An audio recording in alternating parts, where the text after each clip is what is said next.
বাংলাদেশে কোন সরকারি দেখা মাত্র গুলির কথা বলে নাই, কিন্তু বিগত পতিত সরকার এটা এই করেই সে এখান থেকে পালিয়েছে। সেটা হচ্ছে যে দেখা মাত্র গুলি করত মানুষকে। এটা একজন মানুষ তো বলতে পারে না, আমার পকেটের পয়সায় পুলিশ বেতন খাবে, আমাদের পকেটের পয়সায় অস্ত্র কিনবে, বুলেট কিনবে এবং চাকরি করবে, আর আমাদের দেশের জনসাধারণকে গুলি করে হত্যা করবে। এটা কি কল্পনা করা যায়? সবচাইতে জঘন্য কাজ করে গেছেন।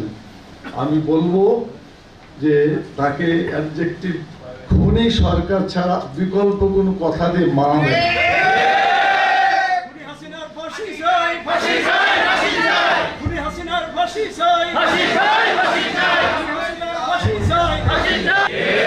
যতদিন পর্যন্ত কোরআন এবং সুন্নাহ অনুযায়ী রাষ্ট্র পরিচালিত না হবে, ইসলামী রাষ্ট্র প্রতিষ্ঠা না হবে, ততদিন পর্যন্ত বৈষম্য চলতেই থাকবে।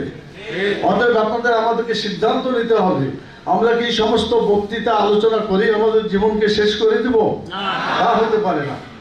যেটা আজকে শুনেছি এই কথাগুলো আমার ব্যক্তি জীবনে, আমার পরিবার জীবনে, আমার সমাজ জীবনে, রাষ্ট্র জীবনে, জীবনের সকল দিক এবং বিভাগে কণায় কণায় প্রতিষ্ঠিত করেই ছাড়াও ইনশাআল্লাহ।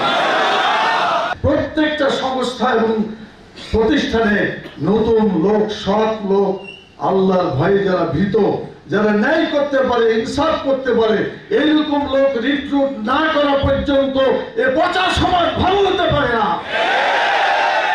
ইখরাজুল ইবাদ মিন ইবাদাতিল ইবাদ ইলা ইবাদাতিল্লাহ।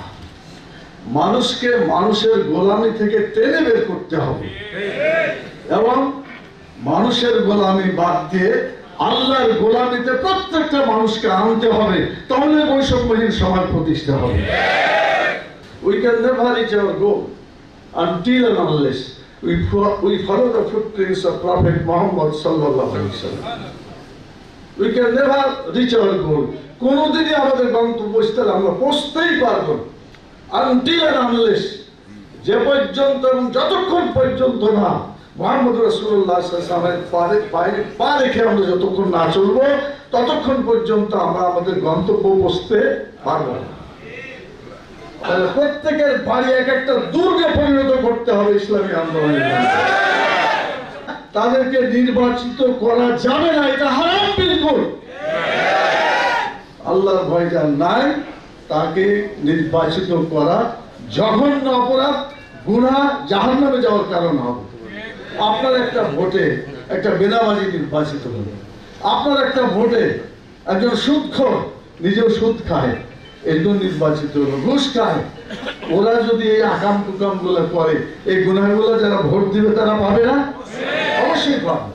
এই জন্য ওই সমস্ত লোককেই বাছাই করতে হবে।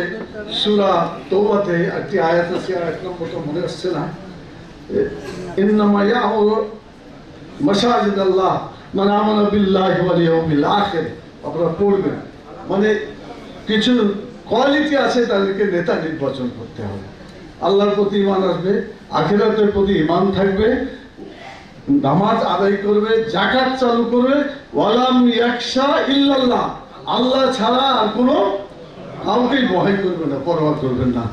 কোনো ভীতু কাপুরুষকে নেতা নির্বাচন করা মোটেই উচিত না। সে যত বড় আলেম হোক না কেন, ভয় ভীতি না থাকলে আর কোনো দামি, মানে আল্লাহর ভয় না থাকলে দাম নাই। ওলামার একটা আলেমদের ডেফিনিশন আল্লাহ বলেছেন, কি বলেছেন? ইন্নামা ইয়াখশাল্লাহ মিন ইবাদিল্লাহ, মানে আলেমরাই আল্লাহকে ভয় করে। অন্য কথায় যারা আল্লাহকে ভয় করে তারাই আলেম, এটাই আল্লাহ তাআলার ডেফিনিশন। আমি বলবো আপনারা সকলেই আলেম হতে পারবেন যদি আল্লাহকে একমাত্র আমরা ভয় করতে পারি, তাহলে আমরা কিন্তু সেই দরজায় পৌঁছে যেতে পারবো। যারা আল্লাহকে ভয় করেন, এরকম আল্লাহ ভীত লোক, আল্লাহর ভয়ে যারা কাজ করবেন, এরকম লোককে যতক্ষণ পর্যন্ত প্রশাসনে আনা না যাবে, ততক্ষণ পর্যন্ত এই সমাজে বৈষম্য চলতেই আছে, চলতেই থাকবে। এই জন্য বৈষম্য দূর করার জন্য অবশ্যই সৎ এবং যোগ্য খোদাভীরু নেতৃত্ব প্রতিষ্ঠা করতে হবে। এজন্য আমার পরামর্শ যে বর্তমান সংস্কার যারা করছেন তাদেরকে সময় দেওয়া উচিত। কি আপনারা তো একমতই হলো? মৃত্যু দুই প্রকার, একটা হলো স্বাভাবিক মৃত্যু আর একটা হলো শাহাদাতের মৃত্যু। কোনটা ভালো হবে? স্বাভাবিক মৃত্যু খুব কষ্ট। আল্লাহ রাসূল বলছেন দোয়া করো, আল্লাহুম্মা আউযু বিকা মিন আযাবিল মাউত ওয়া শিদ্দাতিল মাউত ওয়া সাকারাতিল মাউত। এই দুঃখ কষ্ট যে মৃত্যুর কারণে যেটা হয় এর থেকে বাঁচার জন্য আল্লাহ রাসূল বলেছেন। কিন্তু যারা শহীদ হয় তখন তিনি বললেন যে যারা শহীদ হয় তাদের দুঃখ কষ্ট তেমন হয় না পিঁপড়াতে কামড় দিলে, আলামিল কুরসাতে। আচ্ছা বলেন, পিঁপড়াতে কামড় দিলে খুব বেশি কষ্ট হয়? চুলকে দিলে তো ভালো হয়ে যায়। আল্লাহ রাসূল বললেন যে আমার ইচ্ছা হয় আমি একবার শহীদ হব, আবার জীবিত হব, আবার শহীদ হব, আবার জীবিত হব, আবার শহীদ হব। কয়বার চাইলেন? 3 বার তিনি চেয়েছেন শহীদ হতে। আমরা কি একবারও চাইতে পারবো না? আমরা যদি শহীদ হতে পারি বিনা হিসেবে আল্লাহ তাআলা জান্নাতে দিয়ে দিবেন। তো আমরা দোয়া করি আল্লাহর কাছে, আল্লাহ তাআলা তুমি আমাদের সকলকেই শাহাদাতের মর্যাদা দিয়ে মৃত্যু দান করো।